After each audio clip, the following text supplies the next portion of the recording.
Bloco Loucos pela Vida é um projeto da cidade, da rua, dos usuários, dos técnicos, enfim, é de todos. Ele é da saúde mental. Em fevereiro de 2021, ele completou 18 anos de existência. O Bloco Loucos pela Vida é mais uma estratégia e com isso a gente cria atividades na cidade que envolve a atividade do bloco até chegar ao seu desfile, para que os usuários possam estar circulando na cidade, possam estar aumentando a sua rede social. É um trabalho que se ramifica e dá bons frutos ao longo do ano todo. Começa antes, muito antes, e se alimenta dos pedidos e das lembranças dos foliões.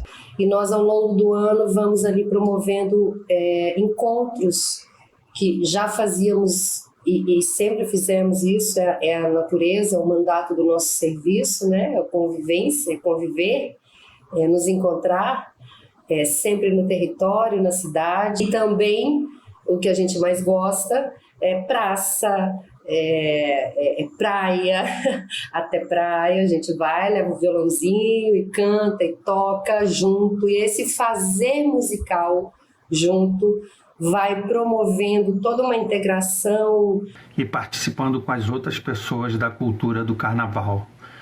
A gente cria atividades como a escolha do enredo, que é feito no quiosque da Magrinha, em Charitas, que ali é muito importante, que mobiliza toda a rede de saúde mental para que possa estar escolhendo o tema que o bloco vai trazer. Nise da Silveira, uma história de amor, heroína da resistência, venceu o preconceito social, transformando a saúde mental. Venceu o preconceito social, transformando a saúde mental, e nasceu. É aquele encontro gigante com toda a rede, com todos os usuários, com os técnicos, enfim, para um desfile maravilhoso que proclama a vida, a liberdade, a resistência, a luta, né, por uma vida digna, por respeito, por saúde, né? Saúde nada mais é do que isso, do que uma convivência com respeito a todas formas de existência. Me chamo Alessandro Rodrigues, administrei um bar durante 10 anos, bar conhecido como Bar Mãe d'Água, ali onde eu conheci várias pessoas. Foi ali que eu conheci o Francisco, quando ele me ofereceu fazer uma parceria com eles sobre o projeto Loucos pela Vida. Quando ele me explicou sobre esse projeto, eu abracei a causa na mesma hora. Cedi o espaço de coração, né? Tudo que eu falei para ele, não, cara, vamos abraçar essa casa junto com você. Eu vou abraçar essa casa junto com você, cara. A minha alucinação é ver que o tempo não para. Usa a tecnologia pra salvar o dia a dia. Eu sentia que os próprios pacientes se sentiam muito bem, né, lá no nosso espaço. E foi esse projeto deles é um projeto bacana demais, deles trazer os pacientes para a rua, né, para fazer esse bloco. Eu lembro de eu chegando ali na Praça Araribóia com a perna e aqueles olhares curiosos, assim, eu ainda meio tímida, né, mas um olhar curioso e acolhedor ao mesmo tempo. Eu me pintei lá na praça mesmo, fiz uma caracterização de palhaça, e a partir dali eu já senti uma troca, a galera vindo. Meu nome é Dulcineide, eu sou professora e uma das cantoras do Bloco Loucos pela Vida. Cheguei no bloco em 2019, essa proposta me causou um espanto, porque cantar era algo que eu fazia só com as minhas crianças, em sala de aula, no banheiro, né? Quem nunca? É lindo ver o bloco, todas aquelas pessoas unidas, todas as diferenças, em pé de igualdade, ver toda aquela multiplicidade. Graças ao bloco eu me acheguei, eu me juntei ao Centro de Convivência como convivente. Eu só ouvia falar, nunca tinha ido para o Centro de Convivência. E através dos ensaios de eu ser chamado para tocar no bloco, eu conheci e hoje eu não saio mais desse de convivência. Meu nome é Eliane, eu sou a mãe do Marcos Vinícius e a gente faz parte do Centro de Convivência, onde nós conhecemos o bloco Loucos pela Vida. A primeira vez foi para ver como é que era, para conhecer, e o desfile foi muito bom, participamos do desfile e foi muito bem aceito por ele interagiu muito bem, e essa é a importância do bloco para a gente, na vida da gente, mais para ele, é essa interação que ele teve. Interagiu muito bem e aceitou muito bem participar. E gosta muito quando chega o dia do desfile. Não é, Marcos? Um bloco que reflete a luta antimanicomial, que reflete a resistência de nós, trabalhadores do SUS, que amamos o SUS, né? Que dedicamos a vida a estar e a cuidar das pessoas de modos e formas muito diferentes, né? Muito mais humanas, com muito mais respeito, nos esforçando todos os dias para que, de fato, a gente possa estar fazendo diferença nesse processo da reforma psiquiátrica brasileira. Nasceu em Alagoas, se formou na Sagrada Bahia, Bahia de todos os santos, terra linda encantada, chegando ao Rio de Janeiro, recebida com temor, primeira loucura mulher, acolher a loucura com amor, primeira loucura mulher, acolher a loucura com amor, e deu tinta, papel e lápis para os oprimidos, desvendando a alma humana na mais bela alquimia. Deu tinta, papel e lápis. Isso tudo, a gente faz todo esse processo que envolve várias atividades durante o ano para que os usuários possam estar na cidade, possam estar circulando e possam estar aumentando a sua rede social, a sua rede de laços de contato.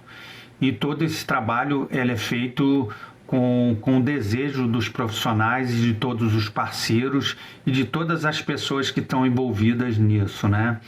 E a gente vê que a parceria é muito importante nesse processo e que a satisfação e o aumento dos laços social, né, da sua rede social do indivíduo faz com que melhore a sua saúde, né, no seu geral, a sua saúde na plenitude.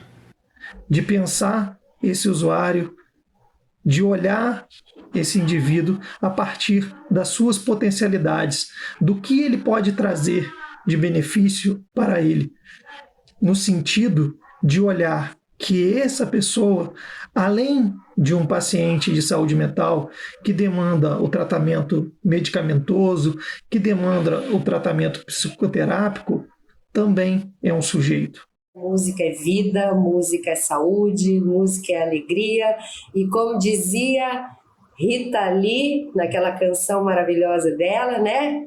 Me cansei de lero-lero, dá licença, mas eu vou sair do sério, quero mais saúde.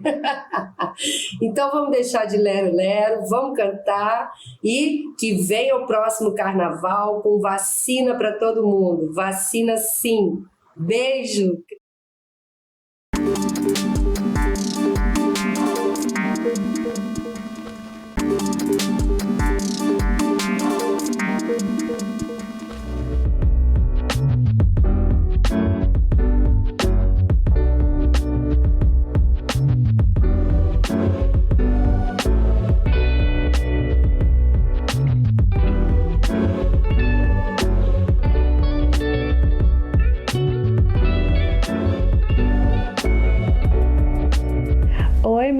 Larissa, tenho 18 anos. Olá, meu nome é Luísa Eugráfio, tenho 18 anos. Eu sou José Rubens, eu tenho 18 anos atualmente. Meu nome é Rafaela, eu tenho 16 anos. Olá, meu nome é Yuri.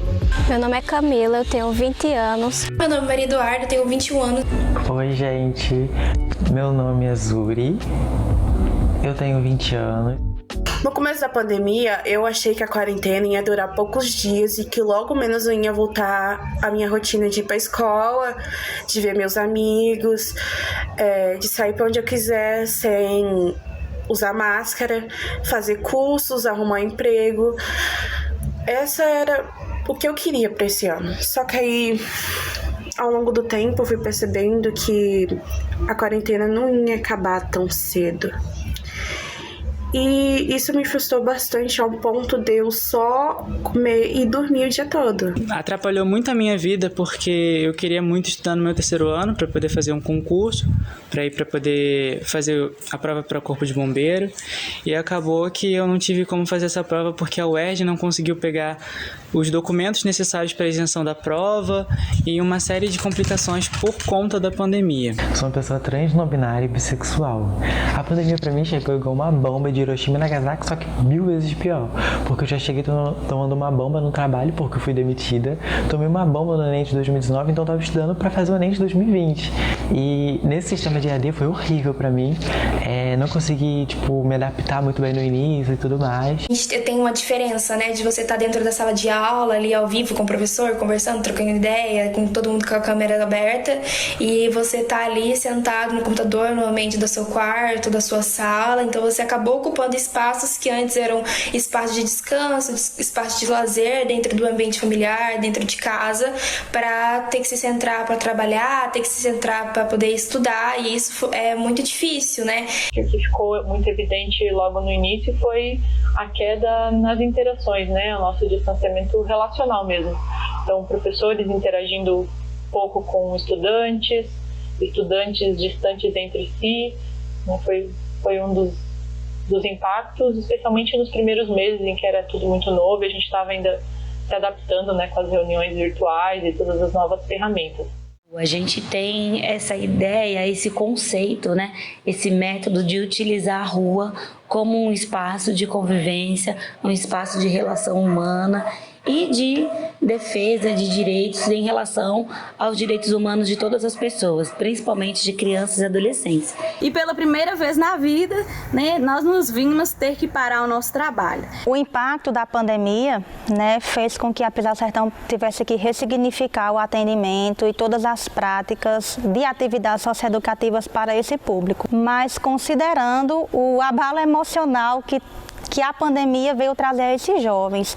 Pensava assim no início da pandemia que o maior impacto para mim era parei de estudar, e assim, não foi. Eu perdi 2 parentes para o Covid-19, uma coisa que me abalou assim demais, porque a gente acaba normalizando, sem querer a gente acaba normalizando essas mortes todos os dias, a gente acaba transformando pessoas em números.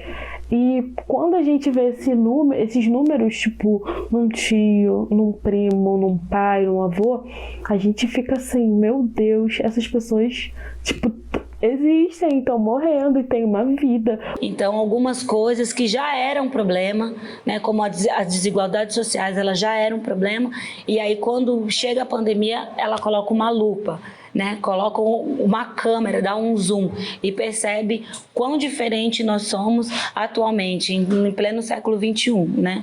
O impacto que eu senti no começo da pandemia foi justamente a minha ansiedade piorar bastante, porque eu não conseguia ser produtiva em casa, eu não conseguia continuar com minha faculdade, que inclusive eu tranquei, porque eu me descobri assim, nesse aspecto profissional, que eu não queria seguir a carreira de professora. Que eu acho que para o jovem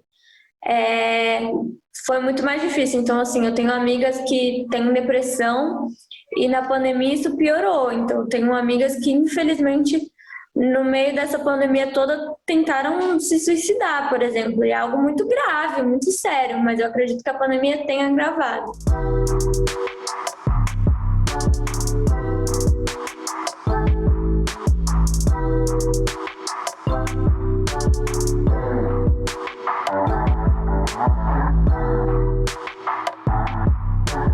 O início da pandemia em 2020, muitos impactos, muitos desafios foram apresentados, né, no decorrer de um trabalho feito pela organização. Quando a gente chegou a um ponto, nós percebemos que a gente podia dar continuidade ao nosso trabalho, mesmo de uma forma que não tão presencial, mas que fosse calorosa, que fosse afetuosa e que a gente pudesse, né, desenvolver o nosso trabalho de uma forma que a gente não perdesse o vínculo com as crianças, o vínculo com os adolescentes, com os jovens. Porque o projeto ele é muito misturado com a nossa vida, né? A gente cresce no projeto, então a nossa vida é muito misturada com esse projeto, a gente cria muitos laços afetivos.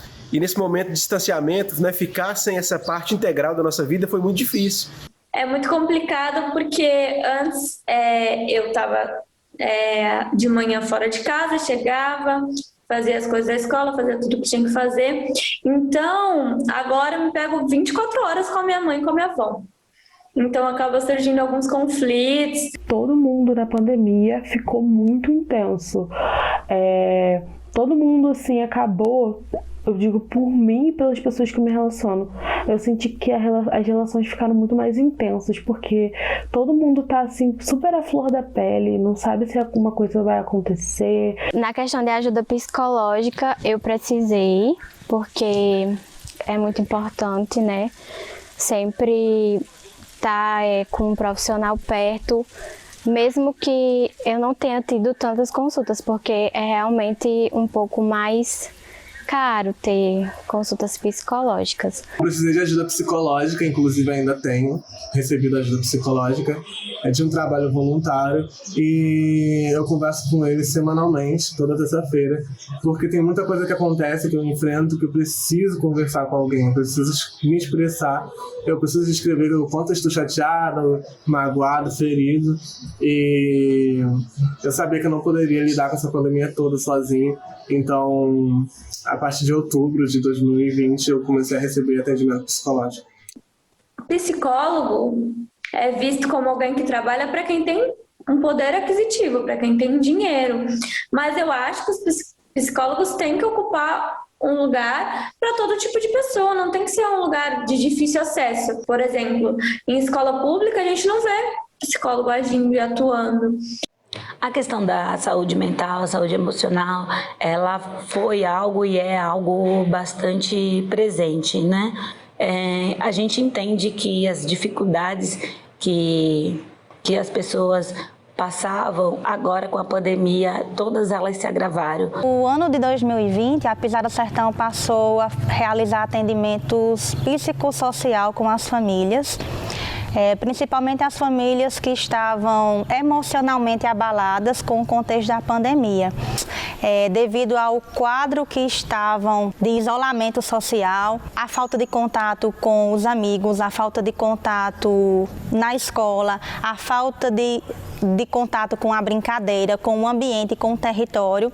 Nós vimos que era hora de oferecer um suporte para esses jovens, trazendo para além do trabalho um encontro com profissionais que pudessem falar com eles a respeito de temas do interesse deles. E o que não foi nenhuma surpresa é que os principais temas sugeridos foram ansiedade, saúde emocional, depressão e projeto de vida. Ao mesmo tempo, não podemos olhar para as crianças e para os jovens e propor somente um atendimento pontual para eles, né? O atendimento em rede, mais do que nunca, a gente precisa ter esse olhar macro e atender essa família também. E a gente sabe, inclusive, que casos de violência doméstica aumentaram. Então, precisamos acionar outras redes de proteção para essa criança, para esse jovem, conselho tutelar, né, serviços de saúde. Tudo isso que já lidávamos, mas que agora, com o contexto da pandemia, se agravou, se intensificou.